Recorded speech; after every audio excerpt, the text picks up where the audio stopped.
I'm Richard Lewis. I'm responsible for operations in Standard Bank Group in the Corporate Investment Banking Division. The banking industry has a challenge, and that challenge is that we have had to adapt to a world that's becoming demanding from a digital point of view. You've got to adapt or die, and if we cannot run a business in today's world with a digitized old backend, because it's costly to run, it's inefficient, it has too many permutations, and if you took an engineer today and said, build me a bank, they certainly wouldn't build it the way we've digitized it. We knew that everything had a data point, and that it was far too busy, far too difficult to untangle, costly to run. And that was the conversation that I was having with Vanna, to say, look, I have one single asset, and that is data. I don't know how, but for me, I need to unlock this data. And Vanna said, well, I have this product for you, and I have this solution for you in the form of Solonis and this concept of process mining. I was quite enthused by what I saw. I could see the art of the possible. This was a new method that just suddenly said, this will take us, leapfrog us into the future and solve what we need to get done. This is the start of something. If I had to say what makes my phone ring more than anything else is cross-border payments, and we started with that. When we gave the data dump to ProcessLab to say, look, do a proof of value in what is possible with process mining with our cross-border payments. If you can show value here, then we're convinced.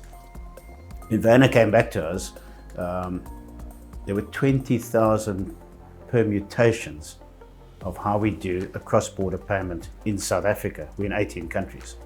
It identified immediately where we were double validating.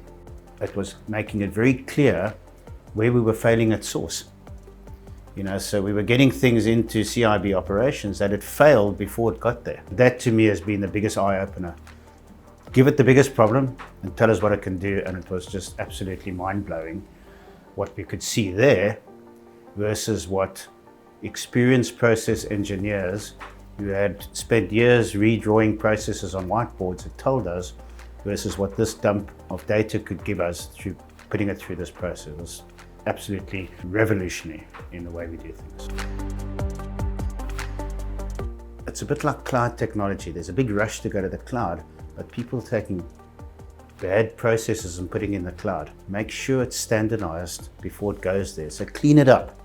Make sure it can run leanly, and then you sort of get this ability to apply best practice AI through a glass pipe to be able to constantly monitor what you're doing, anticipate better ways of doing things, or anticipate failure, or even as the world changes and you've got to build new products into your systems, before you even go and build it, you can simulate it in that glass pipe and see how it will run on this treadmill, and that's the beauty about this. So a big part of the differentiator for us with ProcessLab is that they had the skills and they had the hunger to get the job done, and they had the passion to transfer those skills across to us to make it work. We see them as working inside the bank. They are problem solving alongside us. We've tested the proof of concept. We know that it works, and we've tested it with our biggest problem. We didn't go and test it in something small. We tested it with our biggest problem. We can see the difference. And that has led us to saying, well, everything that we do in re-engineering this thing called CIB operations will be redefined and re-engineered with this methodology. And that's the methodology of choice, and that's the only way.